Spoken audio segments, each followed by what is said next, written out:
भी किया ना, मुझ पर बड़ा एहसान किया है। जिसने भी ये काटा है, ये बड़ा एहसान कर दिया मुझ पे। हुआ ये है, मैं हमेशा जब भी हज़रत मोहम्मद मुस्तफ़ा सल्लल्लाहु अलैहि वसल्लम का नाम आता मैं चूमता हूँ। तो ये तो पूरा रमज़ान इसी तरह से चलेगा और ये बड़ी अच्छी बात है। तो शुक्रिया जिसने भी किया है, जो कुछ अल्लाह ताला इसे कबूल करे और इसको आपके लिए भी कबूलियत हो इसके अंदर। मेरे साथ मौलाना शहरियार दाऊद साहब। अस्सलाम वालेकुम सर, कैसे हैं आप? ठीक है, तबीयत कैसी है आपकी? अल्हम्दुलिल्लाह, ठीक ठाक। अच्छा, आज जो हमने की है तिलावत कलाम पाक, वो है सूरह असर की तिलावत है। तो पहले तो हम उस पर बात करेंगे, लेकिन इससे पहले कि हम वहाँ जाएँ, मैं कव्वाली से शुरू करना चाहता हूँ, क्योंकि हम यहाँ कव्वालों को बिठा नहीं सकते। ये हो सकता है कि आइंदा चंद दिनों में कुछ तरमीम हो जाए और हम बिठा भी सके कव्वालों को, फ़िलहाल नहीं बिठा सकते। तो कुछ पुरानी एक याद है और एक कव्वाली मेरी पसंदीदा कव्वाली है और आपको भी बहुत अच्छी लगेगी, मुलाहिज़ा कीजिए। वलियन के राजा रहते हैं, उस देश की सज धज क्या कहिए, उस देश की सज धज क्या कहिए, जिस देश में ख्वाजा रहते हैं। सगी नगर नगर सगी नगर नगर में तो इश्क की आग में पूरी जली, कलमे के बबूत को मुक्सम ये रूप स्वरूप दिखाते चली, और ख्वाजा की लगन में ये गाती चली क्या मैं तो दीवानी, ख्वाजा की दीवानी, मैं तो दीवानी, ख्वाजा की दीवानी, मैं तो दीवानी,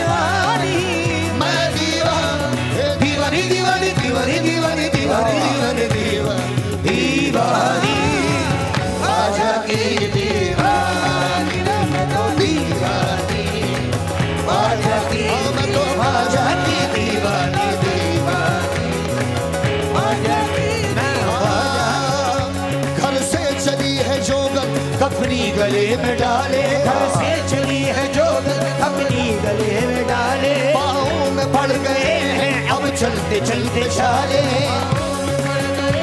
अब चलते चलते छाले, गिरने को है ज़मीन पर है कौन जो संभाले, गिरने को है ज़मीन पर है कौन जो संभाले, गिरने को है ज़मीन पर है कौन जो संभाले,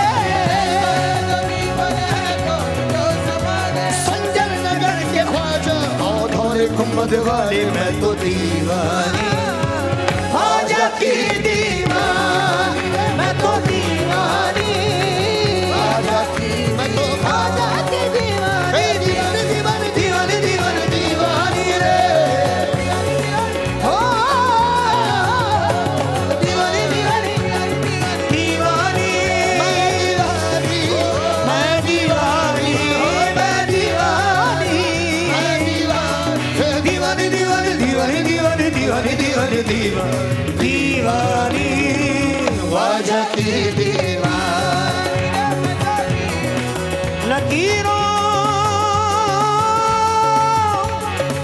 लकीरों छेड़ते क्यों हो कलेजा चीर के देखो, मैं हूँ दीवानी, ख्वाजा की दीवानी, हे आना सागर से, आना सागर से भर के पानी, दीवानी, ख्वाजा की दीवानी, मैं तो दीवानी, ख्वाजा की दीवानी, मैं तो दीवानी, ख्वाजा की दीवानी, मैं तो दीवानी, ख्वाजा की दीवानी, मैं तो दीवानी। कोई किसी का है, कोई किसी का है, कोई किसी का दीवानी, ख्वाजा की अल्लाह ताला जल्द वो दिन लाए कि जब हम इसी तरह से दोबारा इकट्ठे हों। जो आज तिलावत कलाम पाक हुई, क्या हमें अपने खसारे का पता है?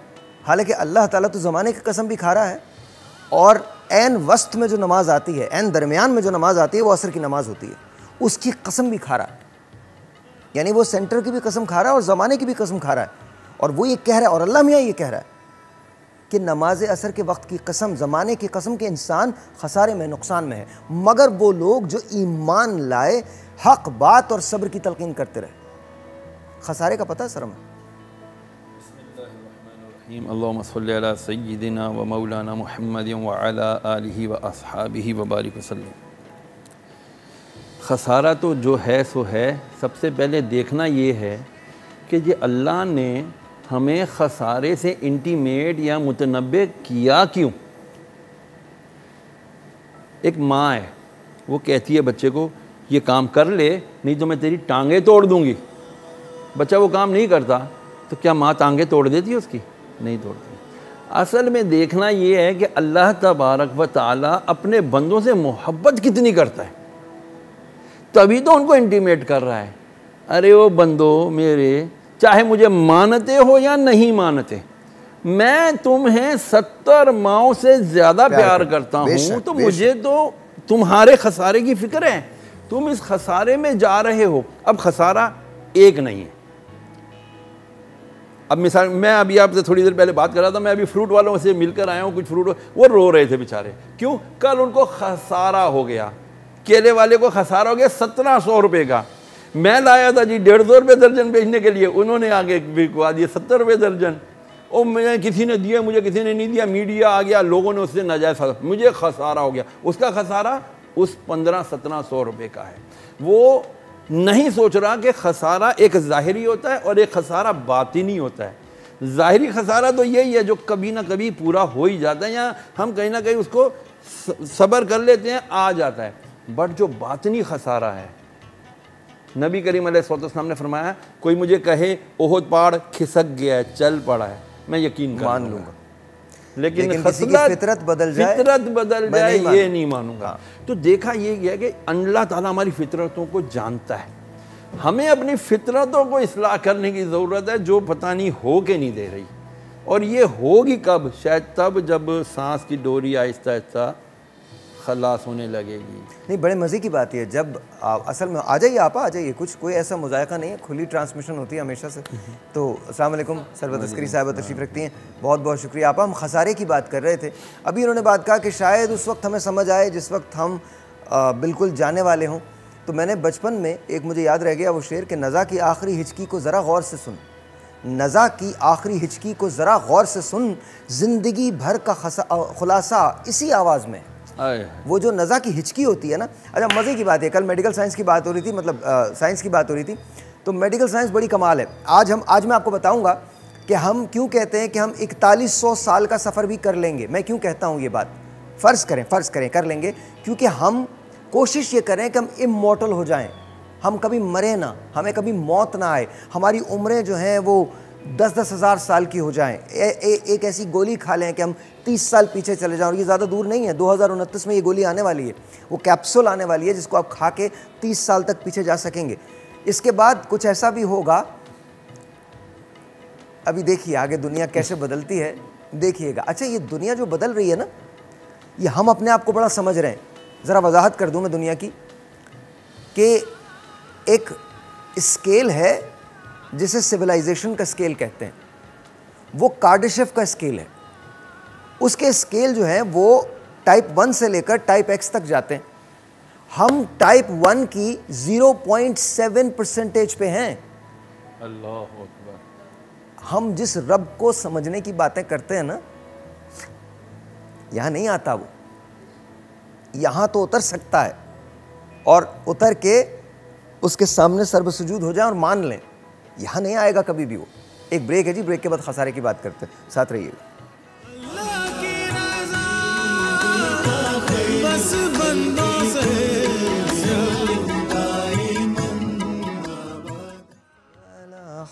अच्छा जी आपा, हम खसारे की बात कर रहे थे, तो क्या इंसान खसारे में ज़ाहिर होगा? तो इस खसारे से मुराद क्या है? इन्होंने तो बताया जी बातनी खसारा, और मैं किसी हद तक बिल्कुल अग्री करता हूँ इस बात से। बातनी खसारा पहले आप जवाब देते हैं, फिर कॉल लूँगा जी। वल अस्र इन्नल इंसान लफ़ी खुस्र बिस्मिल्लाहिर्रहमानिर्रहीम। ये माह रमज़ानुल मुबारक का बाबरकत महीना है। परवरदिगार आलम हम सबको तौफीक अता फरमाए कि हम पहला अशरा है और अल्लाह ताला से हमारी यही दुआ है कि परवरदिगार आलम इस माह मुबारक की रात और दिन के सदक़े में हम सबको तमाम तर खसारों से महफूज रखे, तमाम तर नुकसानात से महफूज रखे। क्योंकि इस वक्त मैं और आप एक अजीम ट्रांसमिशन में मौजूद हैं और जब हम घर से निकलने लगते हैं तो कोई ना कोई ज़रूर ये कहता है कि क्या ज़रूरत है इन हालात में जाने की, लेकिन हम जानते हैं कि हमारा काम कितनी दूर तक जा रहा है, हमारे अल्फाज कितनी दूर तक जा रहे हैं और कितने ऐसे लोग हैं कि जिनके लिए हम कुछ ना कुछ हिदायत का बाइस बन सकते हैं। तो सबसे पहले दुआ ये करनी है कि परवरदिगार आलम हमको ज़ाहिरी और बातनी खसारों से महफूज रखे। अच्छा, ज़ाहिरी और बातनी खसारों की जब बात आती है तो मैं यहाँ पर इस पूरी बात को समझने के लिए, समझाने के लिए एक वाक़या मेरे पास है कि जब इमाम अली मकाम सैयदुल शुहदा इमाम हुसैन अलैहिस्सलाम मक़तले करबला में थे तो उन्होंने रोज़े आशूरा कई खुतबात इरशाद फरमाए जिसमें उन्होंने लश्कर यजीद को बताया कि मैं मेरा ख़ानदानी हसब व नसब क्या है, मेरा मकाम क्या है, मैं अल्लाह के रसूल सल्लल्लाहु अलैहि वसल्लम की आगोश में पला हूँ। लेकिन उनके ऊपर कुछ असर नहीं हुआ। यहाँ तक कि जो फ़ौज लश्कर यजीद का सिपह सालार तो अमर इब्न साद, उससे इमाम अली मकाम ने फरमाया तो उसने कहा कि मैं सब जानता हूँ हुसैन, मुझे सब मालूम है कि तुम अली व फ़ातिमा के फ़र्जंद हो, तुम रसूल के नवासे हो, सब जानता हूँ, लेकिन मुझसे इब्न ज़ियाद ने रय की हुकूमत का वादा किया है। मैं उस रय की हुकूमत की वजह से ये वो जो वादा है ये नकद वादा है और जो तुम बातें कर रहे हो ये उधार की बातें, कल आखिरत होगी, कल क्या होगा, ये उधार की बातें हैं। बहरहाल मुज़ाकरात का दरवाज़ा बंद हो गया, सारी बातें ख़त्म हो गई और उसके बाद जब ये इमाम अली मकाम का कटा हुआ सर लेकर दरबार इब्न ज़ियाद में गया तो वहाँ पर उस रय की हुकूमत के परवाने को काट कर पर्चा चाक करके फेंक दिया गया। और उसके बाद तारीख़ यही कहती है कि ये कूफे की गलियों में मजनून की मानिंद, दीवानों की मानिंद फिरता था और कहता था कि इंसान खसारे में है। तो अगर हम दुनिया को मद्देनज़र रखेंगे, दुनिया नहीं मिलेगी तो दुनिया खसारे में है, लेकिन अगर हम अल्लाह की रज़ा को मद्देनज़र रखेंगे, आखिरत को मद्देनज़र रखेंगे, अपनी आक़िबत को मद्देनज़र रखेंगे और खुदा न खास्ता थोड़ा सा हम वहाँ आ जाते हैं क्योंकि मैं अक्सर औक़ात हम रेफरेंस के तौर पे इस्तेमाल करते हैं ये सारी बातें, ये सारे वाक़यात बिलाशुबा, लेकिन मैं कभी भी ये मैं आपको दिल से बहुत कह रहा हूँ, मैं जितनी बार भी करबला मैं जो कुछ ख़ास पॉलिटिशियन से मैं जो दूर हुआ हूँ ना, उसकी सबसे बड़ी रीज़न ये है कि उन्होंने लफ्ज़ हुसैनियत इस्तेमाल किया था कि ये हुसैनियत है। ये हाथ जुड़े हुए मेरे, माफ़ कर दें मुझे, अपने आप को कहाँ मिला रहे हैं, किन से मिला रहे हैं, ये हाथ जुड़े हुए मेरे, हाथ जुड़े हुए, हाथ जुड़े हुए मेरे। मतलब ज़रा सा एक कॉल चली जाती है तो यहाँ से भाग जाते हैं आप और आप बातें कर रहे हैं, क्या एक टेलीफोन कॉल। तो हम ज़रा थोड़ी सी फ़ी ज़माना बात करते हैं ना ताकि सबकी समझ में आ जाए, सबकी समझ में आ जाए कि इंसान खसा। मैं आज जानना चाहता हूँ कि मैं आपको बताऊँ, कल मैंने परसों नहीं, एक दिन और पहले की, पिछले हफ्ते की बात है, मैंने अंग्रेज़ों की बड़ी क्लास ली है। मेरी क्लास में कोई तकरीबन 14 अंग्रेज़ हैं, एक नाइजेरियन है और 2 इंडियंस हैं, इस तरह से हैं। तो मेरे जो उस्ताद हैं वो इंडियन है और वो 24 साल एक लड़का है। तो मेरा जो थीसिस है वो आज जिस प्लैनेट के बारे में बात कर रहा हूँ वो मेरी रिसर्च है। तो मैंने उनकी सबकी क्लास ली है और कोई पता नहीं है, मैं एक पेपर अब लिखने के उसमें हूँ, आइंदा 2 साल के बाद मेरा भी नाम आप कहीं देखें और शायद मेरी और एक और शख्स जिसकी वजह से, शायद हमारी वजह से जो चीज़ें लिखी गई हैं इस प्लैनेट के बारे में वो तब्दील हो जाएँ। लेकिन वो मैं आप बाद में बताऊँगा। एक टेलीफोन कॉल है, let's see who this is online. अस्सलाम वालेकुम जी, हेलो जी। ज़िया, क्या हाल है तुम्हारा? ज़िया, हाँ, अफशा मंसूर जानते हो? ज़िया, हेलो यार मैं तो शाहीन लाइन्स में बुला रही थी, तुम आए ही नहीं करने। ज़िया, नहीं कोई बात नहीं, किसका पर्सनल नंबर लग गया? कोई बात नहीं, आप मुझे बुला लीजिए, मैं तो बमाए अहलो याल आ जाऊंगा, मेरे लिए कोई प्रॉब्लम नहीं है। साहिर तो अपनी पूरी टीम के साथ आएंगे। हाँ बिल्कुल बिल्कुल। ये लेकिन ज़िया है कौन, ज़रा मुझे ये बता दीजिए। अफशा, गलत नंबर लगा आपका। तो आप ज़रा फ़ी ज़माना बात कीजिए। अभी जो ये बात कर रहे थे कि जी एक इसको नुकसान हो गया, फल वाले को नुकसान हो गया, बातनी नुकसान होता है और एक ज़ाहिरी नुकसान होता है। तो हमारे यहाँ क्या चीज़ आजकल ज़्यादा है, बातनी या ज़ाहिरी? इस वक्त तो ज़ाहिरी की बात ज़्यादा हो रही है कि जी सारे ताजिर नुकसान में पड़े हुए हैं कि जी लॉकडाउन की वजह से सारा शहर बंद हो गया, सारे लोग परेशान है कि जी लॉकडाउन की वजह से शहर बंद है। और इस वक्त रमज़ान मुबारक में तो कितने लोगों का काम चल रहे होते थे, तो ज़ाहिरी तौर पर ये बातें बहुत ज़्यादा आ रही हैं कि जी हमें नुकसान हो गया, हम खसारे में, हम मुश्किलात में, हम परेशानियों में। लेकिन हो सकता है कि परवरदिगार आलम हमें इन परेशानियों में भी कुछ समझाना चाह रहा हो। ये लॉकडाउन जो है ये भी किसी वजह से है ना। आज के दौर में जो हमारा सोच का मयार है वो सिर्फ़ और सिर्फ ज़ाहिर के ऊपर मुंतज होता है कि बस जी जो हमें ज़ाहिरी तौर पर फ़ायदा हो या ज़ाहिरी तौर पर नुकसान हो वही हमारा ज़ाहिर या बातिनी फ़ायदा या नुकसान है। अल्लाह अज़्ज़ा वजल ने कुरान मजीद में फ़रमाया कि शैतान का जो वार है ना वो ज़ईफ़ है, शैतान की जो चाल है ना वो कमज़ोर है। इंसान कल क़यामत के दिन नबी करीम अलैहिस्सलाम ने इरशाद फरमाया, क़यामत का पूरा मंज़र खींचा, फरमाया कल बंदा अल्लाह की बारगाह में पेश होगा, उससे पूछा जाएगा तूने गुनाह क्यों किया। वो कहेगा मौला मैंने कहाँ किया, मुझे तो शैतान ने कराया। हालांकि अल्लाह जानता है फिर भी शैतान को पेश किया जाएगा।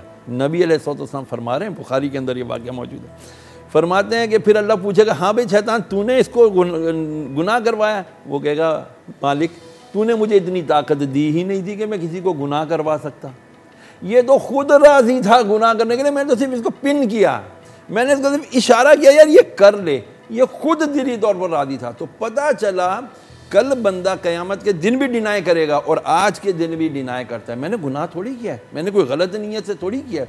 ये जो हमारी नीयतों के मयार जो हमने कायम कर लिए ना नफ़े और नुकसान के, इसको सही और बदलने की ज़रूरत है। मुझे सोचना चाहिए आज मैं ज़मीन के ऊपर हूँ, अनकरीब मैं ज़मीन के नीचे जाने वाला हूँ। व्हाट्स उधर के लिए मेरी क्या तैयारी है, मैंने क्या सोचा है। अल्लाह तबारक व तआला खुदा कुरान मजीद में यही फरमाता है, लोग देखे बंदा देखे कि उसने आगे के लिए क्या भेजा।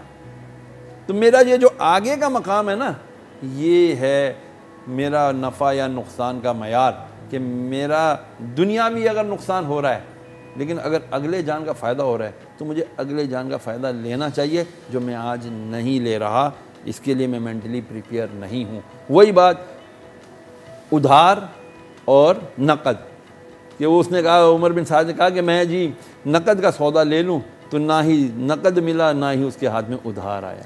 अच्छा, आप लोग बड़े लोग हैं, इल्म के मामले में बहुत काबिल हैं, मैं तो आपकी बराबरी बिल्कुल नहीं कर सकता, मैं तो तफले मकतब हूँ। लेकिन भाई मुझे तो अपनी नीयत का भी नहीं पता, मैं तो सच्ची बात करता हूँ। मैं तो एक खौफज़दा आदमी हूँ, अल्लाह मियाँ के सामने पेश हूँगा तो वो मेरी शहरक से ज़्यादा करीब है, वो मेरी नीयत को मुझसे बेहतर समझता है। मुझे नहीं पता मैं ये सब क्यों करता हूँ, मुझे तो नहीं पता। मुझे तो ये पता है कि मुझे ऐसे लगता है कि मुझे ये करना चाहिए, मेरा दिल ये गवाही देता है, पर वो दिल का जो भीतर है ना, दिल के जो बिल्कुल अंदर की जगह है, उसके बारे में मुझे कुछ नहीं पता। वो मेरा रब मुझसे बेहतर जानता है। और जब मैं उसके सामने खड़ा हूँगा और वो मुझसे सवाल करेगा तो मेरा सिर्फ एक ही जवाब है, अल्लाह ताला, और मेरा एक ही ख्वाहिश है मेरी कि अल्लाह ताला मेरी नीयतों को ठीक रखे। दूसरी बात, मुझे ये बात समझ में कभी नहीं आई, हम क्या पढ़ते हैं और क्यों पढ़ते हैं, नहीं समझ आई मुझे। एक चीज़ आपको सुना रहा हूँ, और ये मैं अक्सर इन दिनों ये हालात जो अब गुजरे हैं, ये नहीं कहता एहतियात मकसूद नहीं है, बिल्कुल मकसूद है एहतियात, लेकिन जो खौफ का सारा आलम है चारों तरफ ना, इसकी बात कर रहा हूँ। अभी आपा ने कहा कि कॉलें आ जाती हैं कि क्यों जा रहे हो।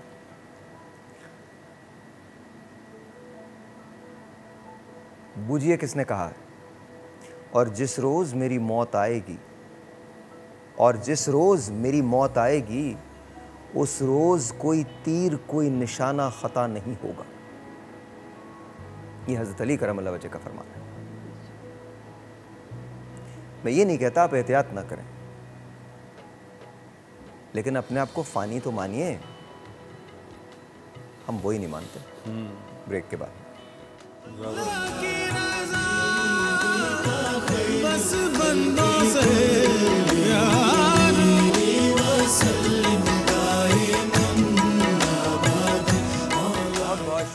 बहुत बहुत शुक्रिया जी। तो हम बात कर रहे थे इंसान खसारे में है और हमें तकलीफ़ों से गुजरना पड़ रहा है। कुछ लगता है कि पाकिस्तान में कुछ बेहतरी आएगी कोरोना के बाद? Always think for the positive. अच्छा, किन लोगों के लिए बेहतरी आएगी?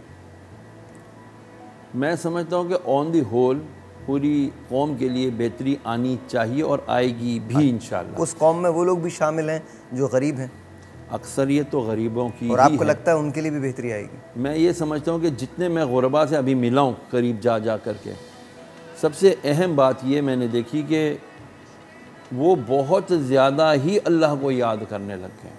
नंबर एक, नबी करीम अलैहिस्सलातु वस्सलाम ने इरशाद फरमाया है कि मैं फ़क़र को पसंद करता हूँ, फ़ाक़ा, और मैं चाहता हूँ कि कल क़यामत के दिन अल्लाह मुझे फ़ुक़रा में से उठाए।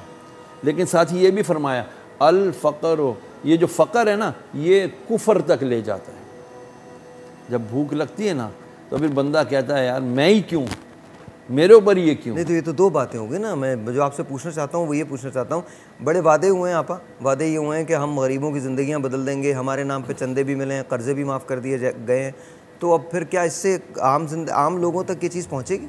बड़ों की मैं कुछ कह नहीं सकती साहिर कि आम लोगों तक क्या पहुंचेगा और क्या नहीं पहुंचेगा, लेकिन जैसे कि अभी मौलाना शहरियार दाऊद साहब अल्लाह ताला इनको सेहत और ज़िंदगी अता फरमाए, जैसे कि इन्होंने फरमाया कि एक ढारस की फ़िज़ा पैदा हुई है।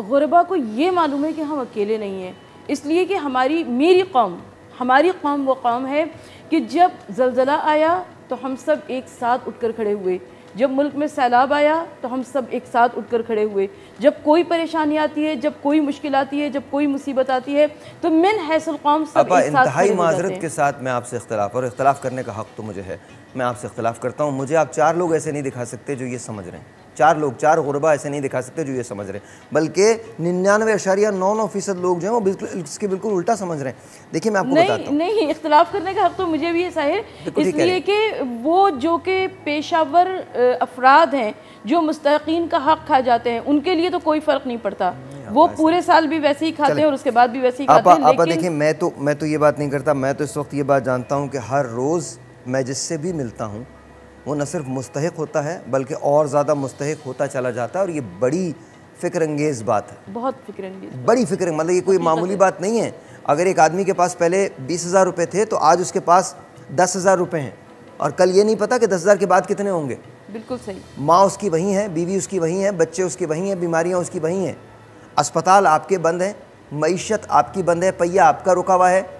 आप मतलब मुझे समझ में नहीं आता, ये बिल्कुल ठीक है, हम फिलांथ्रेपी भी करते हैं, हम पैसे भी देते हैं, बट वो कौम जिसके पास इस वक्त खाने को पैसा नहीं है उसको इस वक्त तो ये चाहिए कि आप उसके लिए पैकेजेस का, रिलीफ पैकेजेस का ऐलान करें, आप आगे आएँ, आप एहतियात के साथ, प्रिकॉशंस के साथ सर जोड़ के बैठें और मईशतों को खोलें जैसे दूसरे ममालिक कर रहे हैं, और प्रिकॉशंस के साथ खोलें।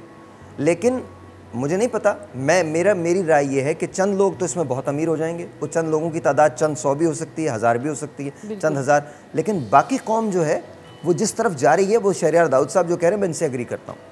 कल को अगर खुदा न करे भूख हद से बढ़ जाती है, क्या होगा? लोग खुदकुशियाँ करने लगेंगे, नहीं मारेंगे, ये आप सोचती हैं, ये बिल्कुल मारेंगे। दूसरी बात ये है, हमें आज, और ये मेरे ख्याल में मिनहसुल कौम हमें आज ये सोचना पड़ेगा कि देखिए बगावतें कहाँ शुरू होती हैं? जहाँ गुर्बत, इफलास और भूख होती है, वहाँ बगावतें शुरू होती हैं। अल्लाह करे हमारी कौम में सब्र बहुत है, अल्लाह करे कि हम इस मुश्किल मरहले से गुजर जाएं, और जैसे कि हमारी अदालतें इस वक्त एक्शन ले रही हैं, मैं अपनी अदालतों का इस वक्त बड़ा मद्दाह हो चुका हूँ, वो जो एक्शन ले रही हैं, जिस तरह से चीफ जस्टिस गुलजार अहमद साहब ने कहा है, सलाम सर आपको, बहुत सलाम।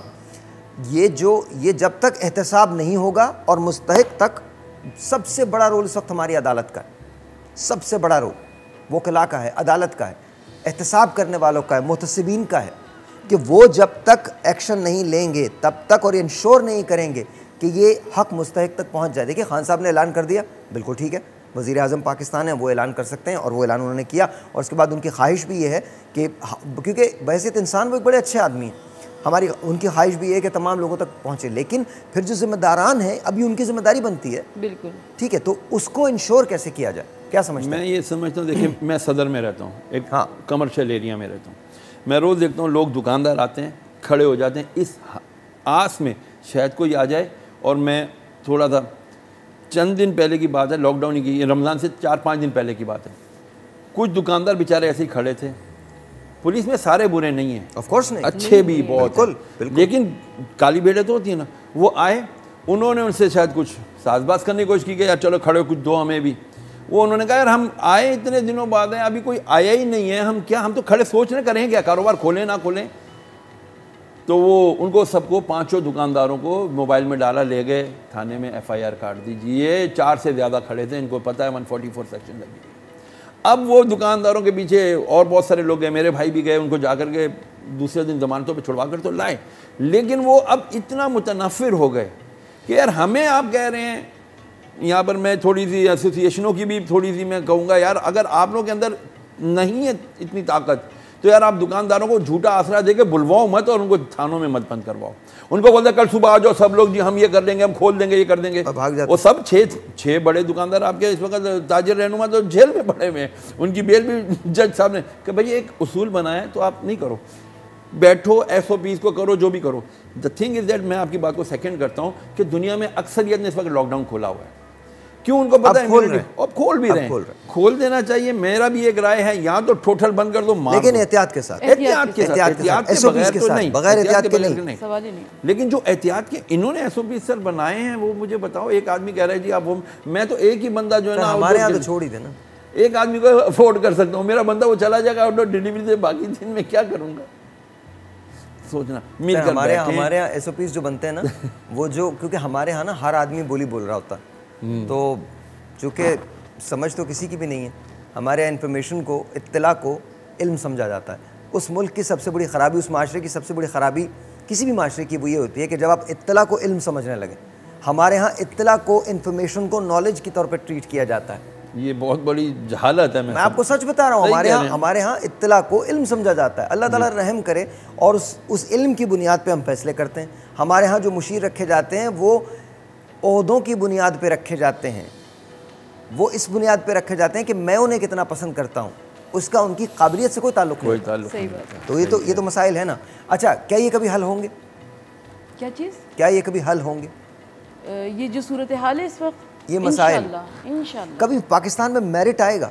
मेरिट कि जो अहल है बस वो अहल है, मतलब जो अहल है उसी को आप दुआ तो सुबह शाम यही है कि परवरदिगार आलम मेरिट भी आ जाए, रब्बुल आलमीन किसी हकदार का हक ना मारा जाए। लेकिन दुआ से सिर्फ तो कुछ नहीं होता ना, दुआ के पीछे अमल भी होना चाहिए। कल भी मैंने कहा था, अनवर मकसूद साहब का बड़ा कमाल जुमला था कि वो लोग जो ये सोच रहे हैं, हैरान है अब तक कि अल्लाह मियां ने रहम नहीं किया, उनको चाहिए कि वो 10 रुपए की चीज़ 10 रुपए में बेचें। बहुत बेहतरीन बात, बहुत तो बेहतरीन। सवाल ये है कि मतलब हमारा अमल कोई नहीं है, सिफर है अमल, और हम दुआएं मांग रहे हैं। लेकिन तो ये अभी जैसे इन्होंने कहा कि कयामत के दिन भी हम झूठ बोलने से बाज नहीं आएंगे, हम ये कहेंगे फितरत में। लेकिन तो दुनिया कायम है साहिर, इसका मतलब है नेकियां भी मौजूद हैं, नेक लोग मौजूद हैं, उसी की बिना पर ये दुनिया आप कौन सी दुनिया कायम है? मैं तो इन जुमलों को नहीं समझ पाता। मैं तो आप लोगों से बहस इसलिए नहीं करता कि वो लंबी हो जाती है बहस, बट वो कौन सी दुनिया जो कायम है, वो कहाँ आप कायम करके बैठी हैं? यही कायम है दुनिया। ये दुनिया नहीं है, ये दुनिया नहीं है। ये जो हमें नजर आता है यही तो दुनिया नहीं है। इसकी हैसियत क्या है? हमारी दुनिया की या मेरी दुनिया की या आपकी दुनिया की हैसियत क्या है? एक छोटा सा वायरस जो नजर नहीं आता उसने पूरी दुनिया को खत्म कर दिया, ये है आपकी दुनिया? बेशक, इसमें कोई शक नहीं। ये अशरफुल मखलूकात है कि उसको एक नान नजर आने वाले वायरस ने खत्म कर दिया। ये हमारी मेराज है, ये हमारी दुनिया है। ये कौन सी दुनिया है? हम क्या बातें कर रहे हैं? इस दुनिया के अंदर ना हमने आपस के अंदर मोहब्बतें रखी, ना हमने कोई मेरिट रखा, ना हमने कभी ये सोचा कि हमें इल्म हासिल करना है। वो सारे उसूल जो हमें बताए गए थे, हमारी मसाजिद में हमारे मौलमीन जो हैं, हमारे उलमा जो हैं, आप जैसे स्कॉलर्स जो हैं, वो बबांगे दोहल रेफरेंसेस देते हैं कि तुम्हारे हुजूर के सहाबा ये थे, उनकी ज़िंदगियाँ ऐसी थीं, इसकी ये शुजाअत थी, इसकी ये फरासत थी, इसकी ये सखावत थी। हम सुनते ज़रूर हैं, अमल तो सिफर है। अमल क्या है? आज आप एक एटॉमिक पावर है ना, हम लोग हैं ना एटॉमिक पावर, कोई कंडीशन नहीं है हमारी, हम बोल ही नहीं सकते, हम फिर कर्जा मांगते हैं। तो किस दुनिया में हम रह रहे हैं? और ये दुनिया जिसे हम दुनिया समझते हैं, चाहे वो अमेरिका हो, फ्रांस हो, पाकिस्तान हो, इंडिया हो, आप सोचिए कि इनकी टेक्नोलॉजी की मेराज कहाँ जाके फेल हो गई है। हकीकत एक वो वायरस जो नज़र नहीं आता, उसने इंसानों को इंसानों से दूर कर दिया। और जब कुछ नहीं बचा तो खुदा याद आया। बेशक आज यूएन में भी तिलावत गूंज रही है ब्रेक के बाद।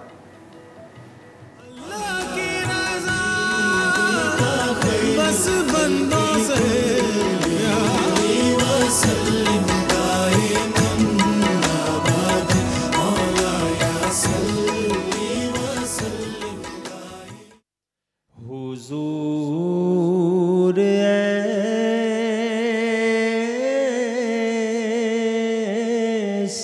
कोई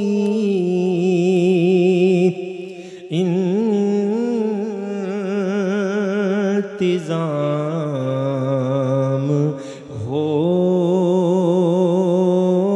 जाए। सलाम के लिए गाज़िर गुलाम हो जाए।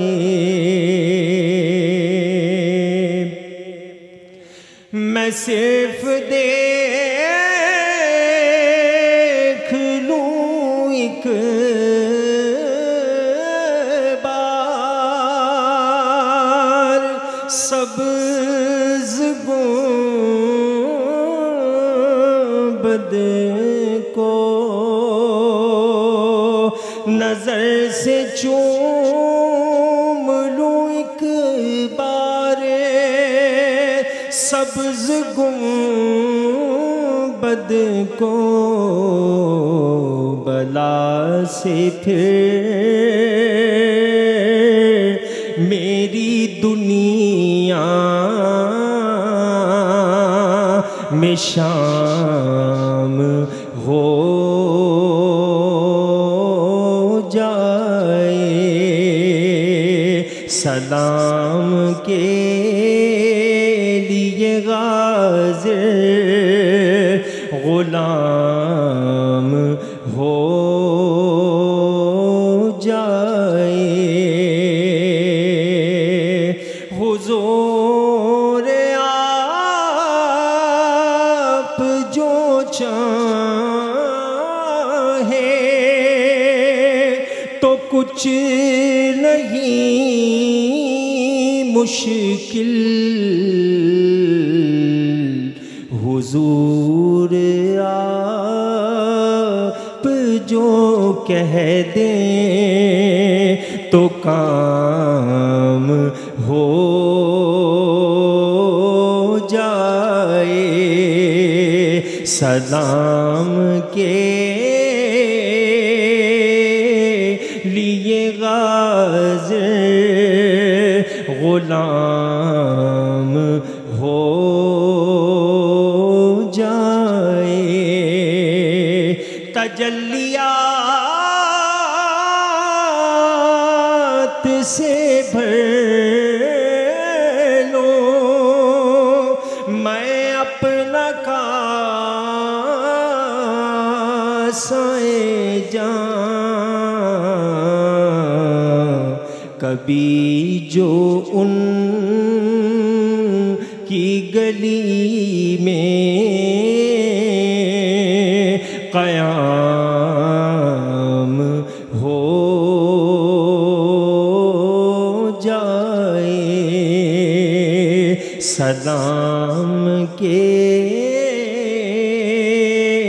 लिए गाज़िर गुलाम हो जाए। हुजूर ऐसा कोई इंतज़ाम हो जाए।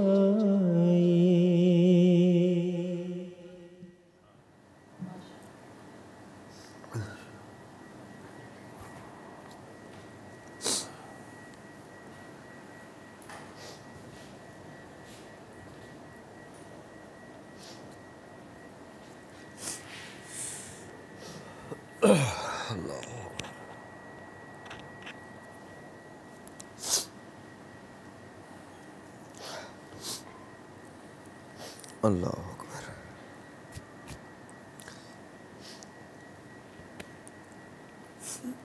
अच्छा जी, तो हम बात कर रहे थे इंसानों के खसारे की। समझ में नहीं आता कुछ कि हम कहाँ जा रहे हैं, किस जगह जा रहे हैं। हमसे अक्सर ब्रेक आ गई क्या? अच्छा चलो भाई फिर ब्रेक ही ले लेते हैं, एक ब्रेक ले लेते हैं क्योंकि यहाँ खसारा ना हो जाए, बड़ा मुश्किल हो जाएगा। ब्रेक है जी, मिलते हैं ब्रेक के बाद। पास बंदों